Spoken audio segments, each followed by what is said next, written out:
Christians are always happy, and spiritual people are always happy, they always smile. And I didn't always, in fact very seldom, did I feel like smiling and being happy. So I think that was associated with this whole thing. And for me that was a true realization that came out of A Course of Love. By expressing what I feel, no matter how negative it is, I'm actually giving of myself. And that I think is becoming the essence of the kind of work I want to do. Is because we've been so ingrained that negative feelings are not okay. Quite recently I was staying with somebody and I was very depressed. And this one guy came to visit and he started, what's the proper word? He was angry with me. He says, how can you be so depressed all the time? Spirit is about light. You must be light and happy. And oh, don't you? That's tough. In my core, I knew. I said, no, you've got it all wrong. But of course I was very depressed, so I just didn't say anything. You just let it go, So it's quite a passion of mine to deal with that, all the so-called negativity, which in all that darkness, which actually, I think Carl Jung said the same. We don't make, we don't find peace by seeking the light, but by making the darkness conscious. It's just, it's a fascinating process.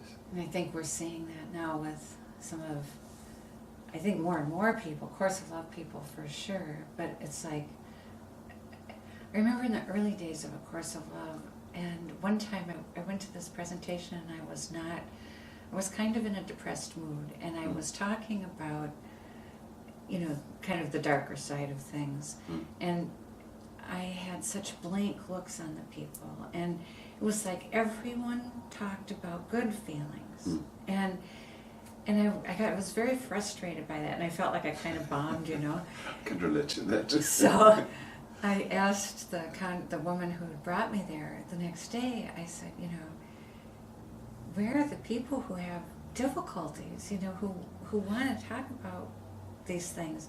And she said, well, Mari, we all know each other. You're here from out of town. And it was like this, like in those groups, to be spiritual was exactly to be happy and peaceful. And so you didn't dare bring up when you weren't, because then people would do like this man did to you and tell you, well, you should just be happy, or would judge you or something, And so that was like my first inkling that these spiritual groups could actually get together and not be revealing to each other, not get to know each other, because they were keeping it hidden behind the spiritual. Whoa. Yeah, and I didn't really even realize that was happening. I've never been a part of spiritual groups, really, so that was an eye-opener to me, and I began to talk about it more, actually, just to sort of give what I've come to see it as. It's almost like giving permission. So when you are as you are and I am as I am, and it's not always happy, we give the next person the chance to talk about when they're not happy too, They know they won't be judged about it. And of course it's in A Course of Love, all that acceptance, that once the ego's gone, you can't accept even. I think that was one of the things I realized most recently is how much everything new follows our acceptance that the ego's gone. Because it's like that, Jesus couldn't give us permission to embrace all the feelings of an ego self. So he had to take us through all that to where we had left the ego self, and then it's in the dialogues, then he says, now you can feel it all, now, because these are your real feelings of your true self, Yes, though I wonder a bit about that. Because isn't it just as important to express the ego feelings? In other words, the emotions. I don't think of emotions as ego feelings. Do you? Yes, I tend to, at this stage, see a kind of because always been a bit confused about the distinction between emotions and feelings. And the way I see it at the moment, I think, is feelings as the deeper, the true Christ speaking through us, through me. Whereas as emotions more the kind of stuff that tends to block the feeling, the true feelings, but can only be released by acknowledging and being conscious in them. So I don't know whether that's, I think that's just where I am at the moment. Well, I think maybe it's a difference between acknowledging, it's like this, you do this work of bringing it up so that, I mean, I don't know, maybe I do have that wrong, but it seems to me that, you know, the early part is you're looking at the things that were seen and felt inaccurately. So it's like your experience of Jesus as a child and all those things you learned inaccurately caused certain feelings, you know, and so it's like that's part of, it's like, yes, you have to acknowledge those and you have to feel those, and I suppose whether that happens, but things, you know, it sounds kind of silly now when I talk about it, just, you know, after the ego, but I do think, you know, things like when he talks about things like anger, to accept the anger of a false self would be sort of to accept false reasons for anger. So it's like you work those things through, you know, we've been working those things through, and you come to this acceptance that, you know, that 1, 2, 3, you know, your acceptance of Jesus, acceptance of yourself, and we're beyond learning, we're beyond the ego, and then it's like that whole, that's really when he begins to talk of things like acceptance of anger, you know. So it's like, I think maybe like a present anger, like that's not, you don't have to judge, like maybe you had to judge the ego's anger as a false thing, like you were angry for the wrong reasons or something, you know, you're angry based on something that you haven't looked at right, or, but when you feel this anger after the ego has gone, it's more about, you know, being true than being false, if that makes any sense. Like for me, I've noticed my anger comes up when I'm false to myself. You know, that's mostly when that happens, because even, you know, I'm still coming to this complete, you know, allowance and acceptance of being who I am, wholly and fully, you know, showing up that way, you know, not feeling it or thinking about it, but showing up in human form, and as a person, you know, having all that come together. But yeah. Yes, I'm not quite sure about that, because at times I still feel as if I have an ego. Even though I'm a lot more tolerant, I think. And my whole life I've had a problem with self-criticism. I'm actually quite good with my hands, but frequently I would do something wrong, put the nail in the wrong place, or do something, and then I have this tirade against myself. You stupid idiot, couldn't you? And I got anger, frustrated, and now it seems to me like an ego thing. Maybe the difference is in the consciousness, because I would have those expressions of anger, but quite often directed against myself, but in earlier days also against others. That also a lot of guilt that I had to deal with. But especially the last year or 2 years or so, I became very conscious of it, just focusing, whenever this anger came, I would focus on it and say, okay, I'm angry, I'm frustrated. And I can feel myself relaxing. Just that consciousness, this, I tend to associate it with the spacious self, kind of embracing the anger and say, okay, and as I become conscious, it dissipates. Now, I don't know, it's a process that started long ago, and gradually I learned to deal with them, basically through consciousness. But yes, I'm not quite sure which is ego and which and which not. For me, it's almost important to accept whatever feeling there is without deciding where it comes from or what it means. Well, I mean, I think that's why I've been talking about this, because it's like we can just disregard the ego.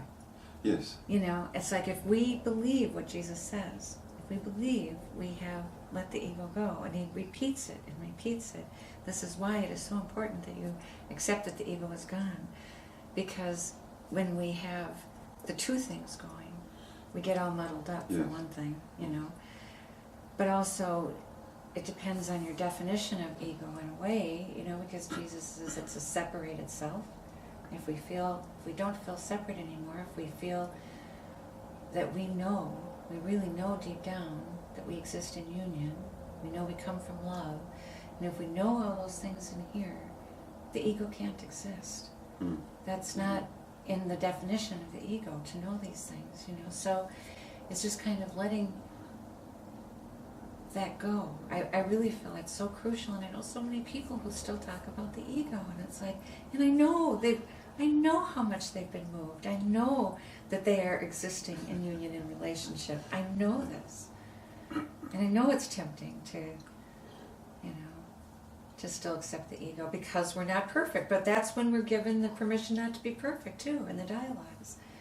You know, we can't just think we're an ego because we're not perfect yet. You know? Yes, I think I hear what you're saying.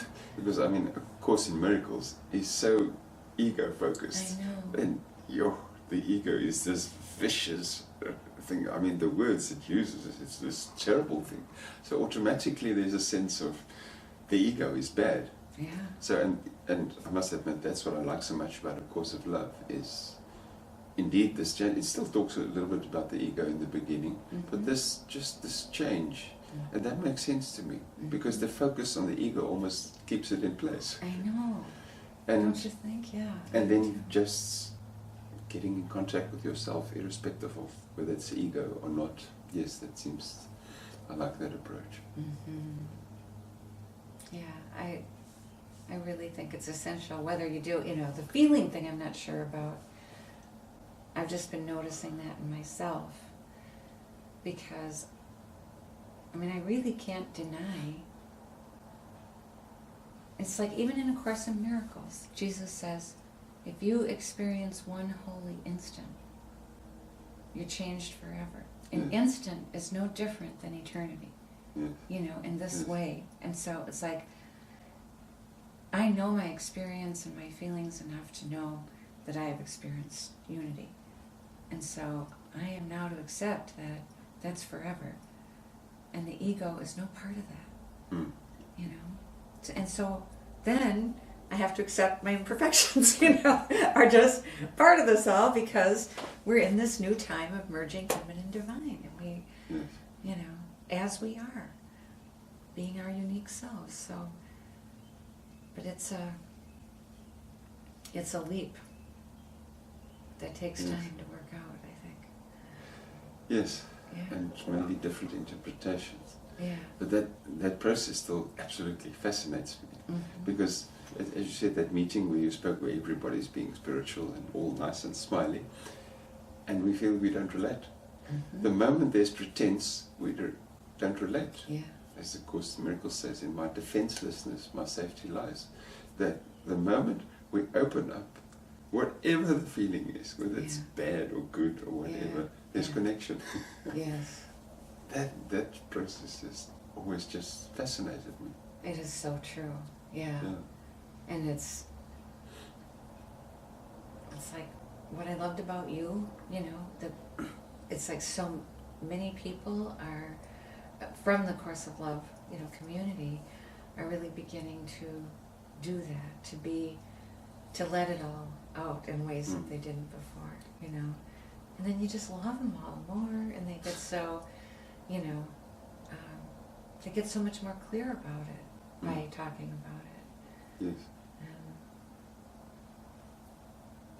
Yeah, but the difference in terms of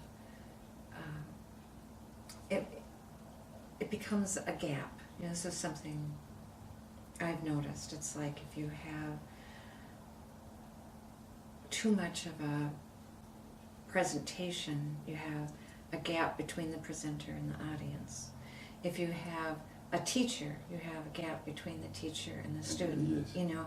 And so this meeting that we are to do in dialogue, you know, just being ourselves, which is harder to do than, you know, anybody realizes, but yes. when... Especially if you try to be yourself. Yes. Like I've done so often.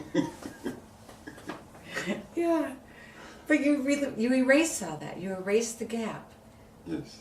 And the spaciousness allows you to, you know, accept everything and to commingle too or something. You know, you don't have obstacles.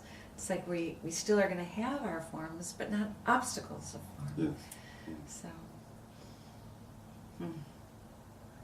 Clear pools flowing into each other. Yes. Yes. Yep. And I like that line in there. It's like, what do you still fear? And it's really a very much, we're talking about the dialogues chapter, of entering the dialogues now. And I mean, he doesn't use the word vulnerability, but he says, what do you still think are these stones within your pool? You know, and even if they are as small as a speck of sand to the ocean, you don't want them now. And it was like, reveal them, share them. Yes. That's the way to get rid of them, you know? Yeah. Yeah. And maybe that's the thing with the ego thing. The moment you say it's ego, there's a wall that goes up. Now it's a judgment that actually prevents the stone from being, from dissipating, yes. Or even just the confusion, because then you're still thinking about true feelings and false feelings and all that. So it's like, if you just accept that the ego's gone, you know, it's like accepting either truth or insanity. That's the word most used for the ego. It's insane. You know, it's like, and our belief in the ego is insane. So, which do you choose to believe in, you know? Yeah. But I know, just saying it doesn't make any difference. But I, you know, I just kind of got to this point where I'm going to start talking about it, because there are too many people. I know they're not operating as egos in the world anymore. I don't want them, you know, I want them to see. You don't have to call yourself that just because you have, you know, issues or problems or feelings, you know. That's part of this whole thing of being true, is discovering all that. Yes. And of course I want that for myself, so come on, join me, you know. But again, it seems to boil down to judgment. The ego somehow feels to me still being associated with judgment. So to forget about the ego is to completely let go of all judgment. Yeah, the ego is a judgment now on ourselves. Yes. So it's like, that's the ego. We're judging ourselves. Yeah. Instead of saying, well, that's an interesting imperfection, or, you know. Or, well, even imperfection, it's as if everything just, we don't even have to judge it as an imperfection. That's anymore. true. Because if my imperfection, expressing my imperfection, is the key to unity, is it then really an imperfection? Yeah. But I think he had to use that language so we would accept the things we don't particularly like about ourselves. You know, like you might not particularly like that, you know, you get tears in your eyes or something, you know, but I like it. You know, I mean, you might think, well, geez, you know, I wish I didn't get so teary all the time. And I'm like, you know, I think that's an imperfection, but I'm like, ooh, I love that, because I know how you feel, and I get tears in my eyes all the time too. So, you know, Yes.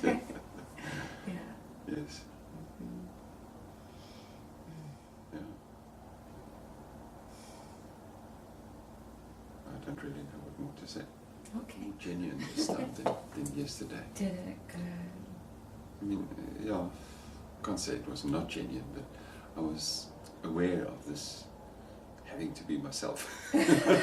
Yesterday, more so. Yesterday, Yeah. yes. Yeah. I must be myself.